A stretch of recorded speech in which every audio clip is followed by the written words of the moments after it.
Hello and welcome to Automated, our weekly podcast here at Polymath Robotics, where I, Stefan Oxmarker, and my co-founder, Ilia Baranoff, who I didn't even do a weird intro for today, and he's almost shocked and surprised and upset. I thought we agreed we don't speak my name publicly. Where we talk about robots, how to build robots, and all the fun that lives in there. So we split our podcast, as you definitely know, because you've memorized every episode thus far. We split our podcast into two parts. The first of which where we play a game where we kind of spitball create a robot. And the second of which where we talk about some issues, some news stories, some whatever facing the robotics and broader autonomy industry today. What's our topic today, Ilia? Yeah, we're going to talk about basically funding in robotics. Yep. And how great it's going to be now that even the most stable bank in the whole market has just poofed and gone away. Yeah. So with that being said, why don't we play our game where we spitball how to start a robotics company? So as you know from listening to all these games in the past, the way that we play this is Ilia will first draw a card to simulate some setting or some environment that we're going to use a robot in. And then I will draw a technology card because, you know, I'm the CTO in this situation where there's some technology that I just wrote my PhD on that I think is really neat or that I've decided I absolutely hate and will never work with. So Ilia, with that being said, what's the environment that we're going to be working in? All right, we're drawing a card museum. All right. A common place for businesses to start. Museum tech these days is all the rage. Well, you know, there's like tour bots and stuff that people have done, like security bots. Lots of $1 billion companies in those categories. As with all of robotics. I can name maybe a half handful of $1 billion robotics companies that aren't in defense. Yeah, exactly. And the technology that I want to use is repurposed industrial arms and machines. Oh, man. So I got to say right out the gate, what I really think we should do is Night at the Museum. Mm-hmm. I think that there is no better use case for robotics than let's take artifacts that are priceless, incredibly important to mankind, and let's just throw a bunch of actuators on them. Let's throw a bunch of sensors, and then you can do museum after dark, and the T-Rex chases you around. Well, exactly. And if the robot doesn't work well, it's okay. They're old bones. It's okay if they get destroyed forever. Well, you know, all the bones on display are castings of the actual bones. They're not the actual bones. Is that true? Almost always. That is almost universal. Heartbreaking. I mean, it makes sense for exactly the reasons you just specified. Yeah, but I would love... What a bummer. No, but I mean, you know, animatronics, I think that would be actually really engaging at a kind of natural history museum to have some of the animals move around a little bit, but not the creepy Chuck E. Cheese Five Nights at Freddy's kind of animatronics. Why not? But realistic, Festo makes some flying robots and you know, you could have a snake robot moving around a thing. I mean, I think of a medieval scene of a museum where you could have knights really go to town on each other. Absolutely. Really kind of traumatizing if there was people in there go to town on each other. Medieval times crossed with a high budget film. You know who's actually doing this is Disney is actually the industry leader in this. Yeah. If you want to see some amazing stuff, Disney's actually one of the few companies that has kept robotics alive and moving forward for the last couple of decades. I'm a huge fan of the robotics research. They publish a ton of papers. Go look them up. They're open source, easy to understand. Their code isn't open source, but at least their paper and their general idea is open. And incredible animatronics, incredible advancements in robotics. Really great stuff. You know, a recent project that I heard of there is for a Spider-Man exhibit. Oh, I haven't heard that. Yeah, so I was talking to some folks, hopefully this is public or, whatever. And essentially there's going to be a Spider-Man display where Spider-Man's web slinging from one side of the stage to the other within clever whatever to replace the robot with a person. Huh. But you'll have a humanoid Spider-Man robot, web slinging from one side of the stage to the other, doing this, that, and the other. And then, puff of mist, robot goes into a trapdoor, human takes their mask off and says, "Oh, I gotta save Mary Jane." So if you don't hear from Stefan next week, you know that the mouse got to him. Yeah. I'm sure they'll come after me right after DeSantis. Yeah, in a similar fashion. Yeah. You won't hear from him until the death of the king's current youngest heir or something, whatever contract. The mouse mafia. Yeah, exactly. But okay, so we're building for museums. So obviously there is a market for this in entertainment. Yeah. And maybe Disney monopolizes this today, but maybe museums could go for something to make interactive exhibits. If you thought about it, and this might be going dangerously towards serious. Yeah. If you had a relatively adaptable animatronics kit, yeah, you could make it so that any kind of mediocre natural history museum could now have Disney level things. That's exactly what I was going to suggest is modular kits. So if you had basically some sort of adaptable system where you can just plug and play the pieces together, and the system figures out automatically the kinematics of the machine that they're plugged into. I think the problem with it, I think we'd have to split out like things like dinosaurs where the kinematics are hotly debated by experts in the field. It doesn't have to be accurate. Well, no, but I think it does. Okay, it needs to roughly be reasonably accurate. Yeah. I think there might be spaces where it's a human and a human's a human and like how deep of a rabbit hole can you go in on the kinematics of knights jousting and then beating each other to death with maces. But on the other side, like how a pterosaur or how a T-Rex navigates some situation would be hotly contested. However, honestly, even the simulation tools for figuring that out could probably move paleontology forward. Well, like if we just took gazebo and made it easy for paleontologists to use it, sometimes the T-Rexes would bump into a stone and fly off into space, but other times it'd be like, maybe this is how they actually walked. There's a lot of actually really good physics-based animation for the like Planet Earth series. They did Planet Dinosaurs and stuff. Really, that actually is probably even much better than Gazebo because it will simulate muscle motion and that and those tools exist. I don't think they're open source, but yeah, I think there is actually a space for enlivening museum exhibits. And you can start small where the kit does very basic motion at slow speeds to start with. Yeah. And then ramps up. So I think the problem with this prompt is we got too excited about the real side and we have left the silly. But I'm okay with that. I think like a moving dinosaur exhibit at a museum would be like what like half of the children in the world would get them into the STEM, into STEM. Yeah. And, we got to add sensors to it so that it can walk amongst the crowd. Well, I don't know if the Disney animatronics need too much sensing. Like if you had a dinosaur pen, you could just have some skeletons of dinosaurs walking around. Imagine if they could walk out into the crowd. Right? So then you have to sign a waiver that if you get crushed by a 4-ton animatronic skeleton, you will not sue the museum. But other than that, like you could make it kind of move around. You could probably make it kind of not fully supporting its weight, kind of have a platform. Yeah, have you seen there was an animatronic dinosaurs for a version of Disney's Planet Earth or BBC's Planet Earth that went around as a tour. Okay. And they actually had these dinosaurs. Yeah. And the cheat they used was they had kind of a dark colored floor and then a dark colored moving skateboard. That would support the robot. Yeah. And the robot would move its limbs as if it's walking, but it's not actually supporting its weight. Well, it's like this when kind you of see skateboard. the really cool dinosaur costumes, and it's just a person wearing all black. Exactly. And like your mind can kind of cancel them out. So if you made this skateboard platform safe, where it can navigate around people and not run somebody over, then what the robot on top of it is doing is a lot less relevant. Because it can be soft and slow and not really put any weight on anything. And so it could wander around the crowd. All right, so basically what we need is some sort of system to be able to take, like if it's skeletons, a modeling software, animation software that takes like a paleontologist playground for like how's the skeleton probably actually move, turn that into something that kind of spits out, here's bare minimum actuators, here's bare minimum actuators, hand it to some mechie to find a frame to support it all within the skeleton. Yeah, well, even better.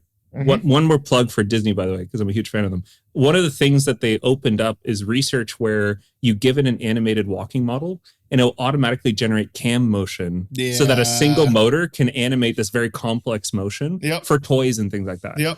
If they just use that toolkit, plug in the motion they want, you just drop that cam thing on top of this moving skateboard and you get this kind of nice dynamic motion of the robot moving around.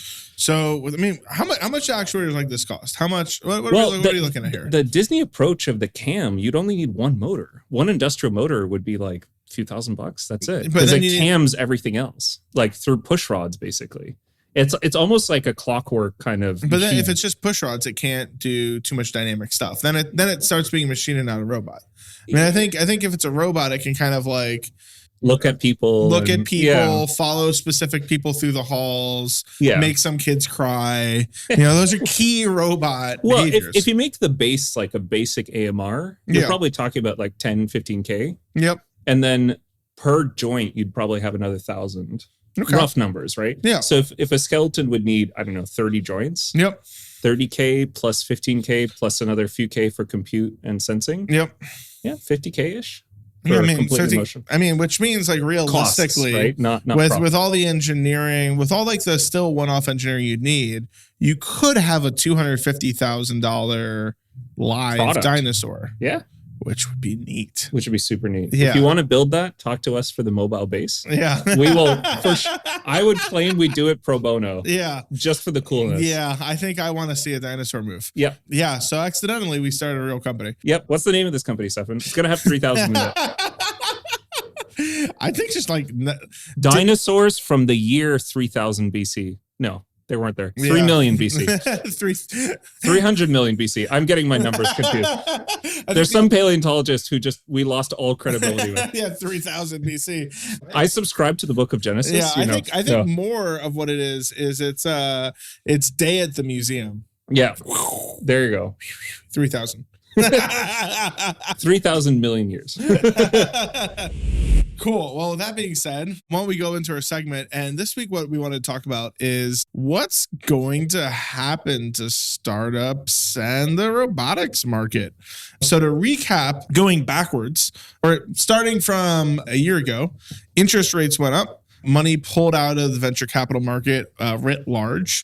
A bunch of companies that were, Centaur or Decacorn or whatever, worth $10 billion became worth like $3 billion. A bunch of companies that were, Series B, Series C, laid off massive parts of their organization so that they could have enough runway to earn the valuation they'd previously gotten. Number of robotics and on-road autonomy companies have failed, all kind of from that interest rate hike.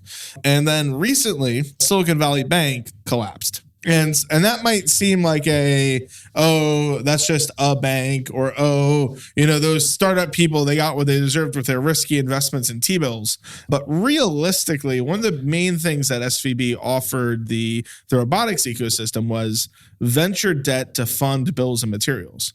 So if you were building a $100,000 robot, you wouldn't have to sell $100,000 worth of shares to buy it. You could borrow $100,000 and then theoretically pay that back on revenue or robots as a service model. Yeah. And to reiterate, we've said this point a few times, but just to review it real quick, the difference with robotics and building an app is that when you build an app, your stuff is actually hosted on Apple servers and Google servers. Or Amazon's. Or Amazon. Some number of them are on Amazon servers. Right. Like probably most. I mean, your app, it's like where people download stuff is on the Google Play Store, right? Yeah, of course. Whereas with robots, you have to essentially build the server yourself and build the infrastructure yourself and build all the stuff yourself. So it's extremely capital intensive compared to software efforts or compared to other kind of ventures in this space. I mean, like a way to put it in just like really simple numbers. Let's say you've raised a $3 million seed round. Let's say your robotics just kind of works out of the box, right? There's none of this like hire 20 people and work for 3 years BS. You use polymath to get your autonomy core. You buy this, that, and the other, whatever. You have a $100,000 a robot bill of materials, and you sell them as robots as a service. Probably realistically that might be in the range of $25,000 a month. For those $100,000 robots. So far, so good. You sell 10 of them. Now, 1/3 of your overall money raised is in hardware parts that you can't really resell. Now, theoretically, you're making $250,000 a month on RAS or $3 million a year. Like you theoretically could be ready to go scot-free, but the economics of that no longer sound all that great. So you might just be sitting with 10 robots sold and waiting for the day that they're both that you can hire another person or build another robot. And that's the best case, right? We know that's a really good use case is you're all of a sudden stuck. And maybe some VC will look at that and say, all right, I'll give you $10 million. And then with the $10 million, you spend a third of it again to 4x your revenue. And 4x growth between seed and Series A, or after between Series A and Series B, is not that good. It's not going to light the checkbooks on fire like it used to. Yeah. And that's, again, this is best case scenario. Yeah. So is this just robotics that we're seeing this in? Are we seeing this across the market? I mean, we're most familiar with robotics. Yeah, I mean, everyone's having trouble. I mean, like the consumer app people, the rules have all changed. There's a pushback towards like fundamentals of like, can you build an actually profitable business? I think the hand wavy, like our AI is going to solve all the problems and we'll just make money everywhere forever. Like that had already started losing credibility, but now that's a hard sell these days. Yeah, now it's all shifted to GPT-3 and 4. But even GPT-3 and 4, I was talking to an investor the other day of ours, who's probably listening here, about like a lot of those companies are just, wrappers around GPT. Yep. So even though you might get some benefit of that first, cool, you can use GPT for creating brand assets, very quickly it's what's your durable advantage? The AI part is no longer enough. And it's really do you have enough growth? Are you selling these enterprise accounts in a way where they will stick with you? So, I mean, like the rules are getting harder for everybody. The challenge is, I think, really, there's no more exceptions for robotics companies.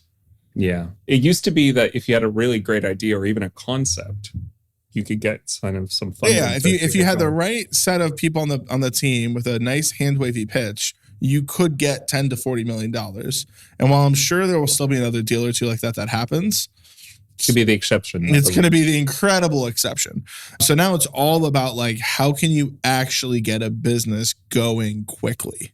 Which frankly means buying everything you possibly can. And this isn't just startups, right? Mm-hmm. To be clear, a lot of bigger companies are also shutting down these efforts. Yep. And so to get kind of we talked recently with somebody who's incredibly well qualified, and the whole department just got axed at Samsung. Yeah. I heard from somebody recently where a similar initiative at T-Mobile just went away.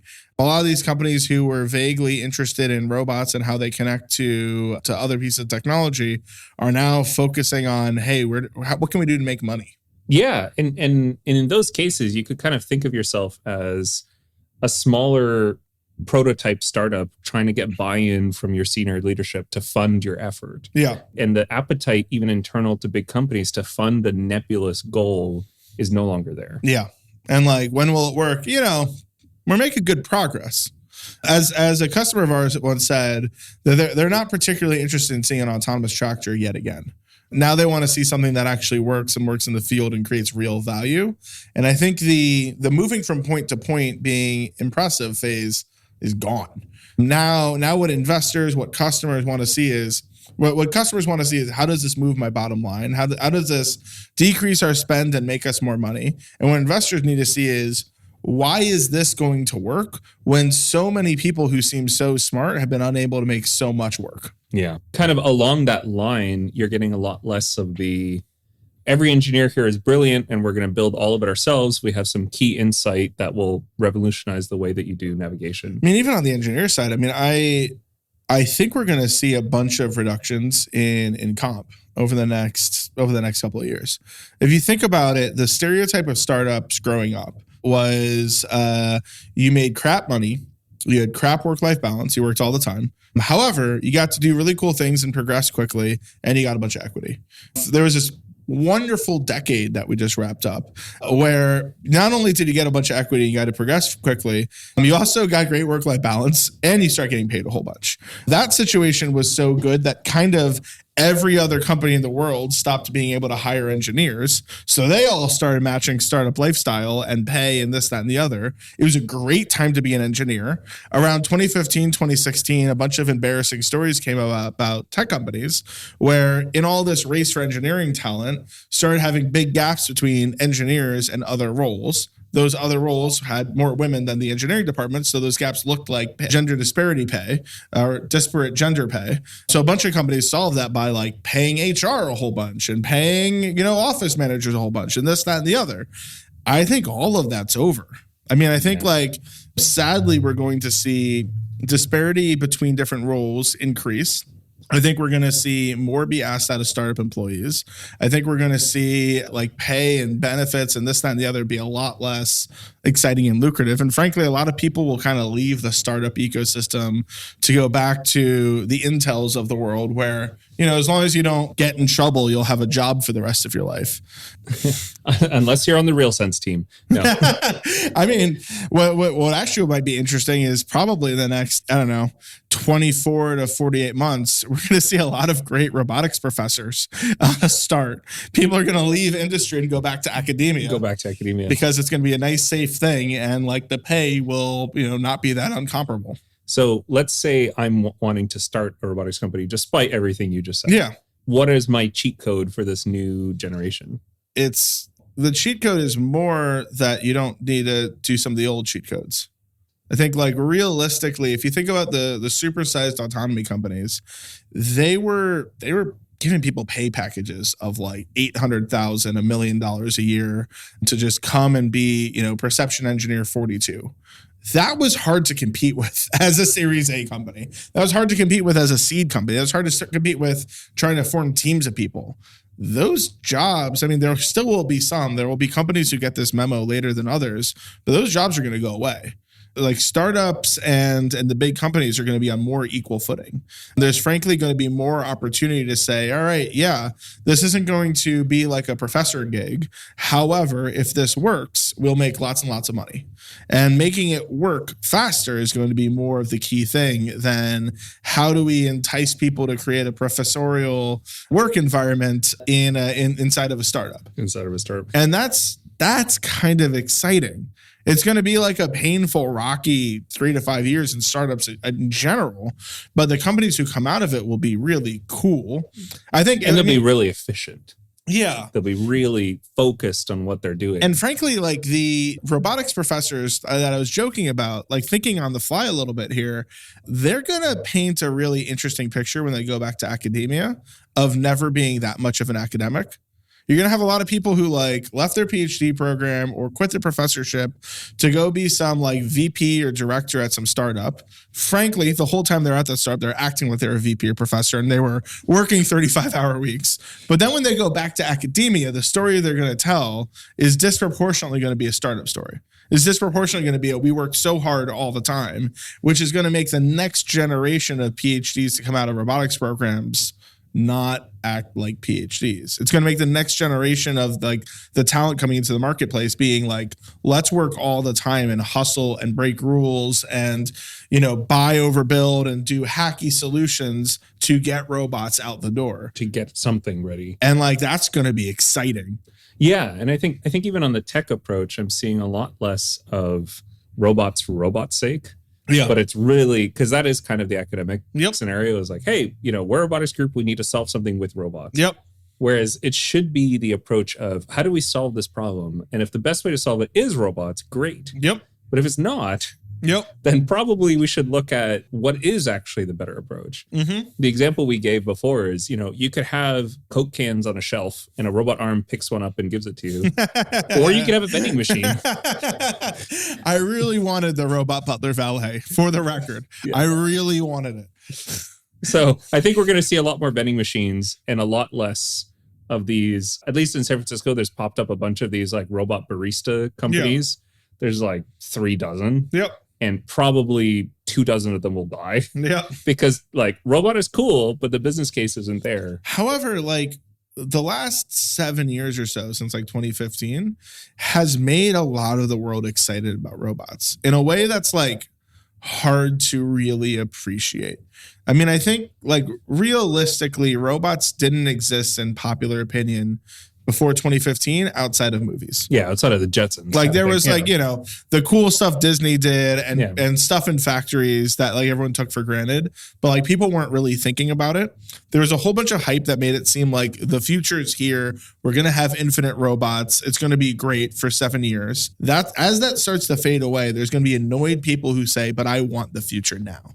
I want mining vehicles that go underground and have to be evacuated before a major explosion in the mine. I don't want a person to ever be in that vehicle. I don't want a vehicle. I want to minimize how many people ever need to be near an oil refinery. I want to minimize how many people ever need to be handling a crusher in a quarry that you can fall into without and you'll just be gone. Yeah. And like all of those are now solvable problems that are solvable, frankly, without a PhD. They're solvable, frankly, without a decade of research. They're getting rapidly close to the duct tape and Band-Aids and glue to stick a bunch of crap together and solve an industry problem and get rich. And I think it's because there's so many companies that are popping up to doing pieces of the puzzle. Mm-hmm. Like, we've talked about Foxglove and Formant and a bunch of our partners. And like some great perception cameras that just like, boom, here's human detection. Yeah, exactly. Here's human detection 98% of the time. Yeah. If you want it 99%, spend $1 billion. But realistically, 98 is good enough. Exactly.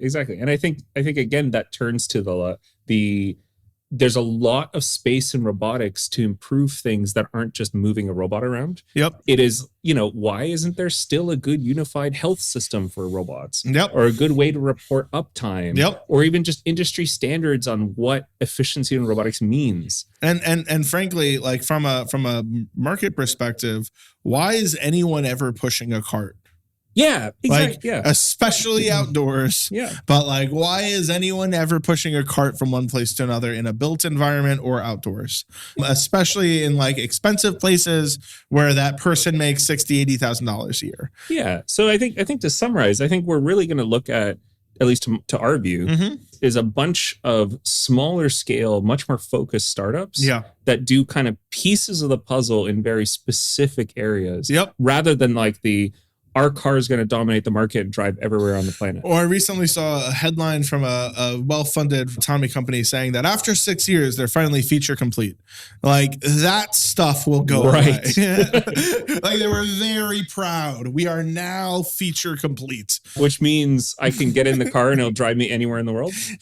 I think realistically what we're going to see is companies who are feature complete within 6 months and scaling by 18. And actually developing the things that people care about. And some of those companies will still fail, but we're going to start seeing robots. Yeah. And that's what gets me out of bed every robots. Day. Yeah. Secondary markets, all that kind of stuff. Absolutely. So that being wrapped up, Ilia, what are we talking about next week? We are talking about your continued misuse of this topic.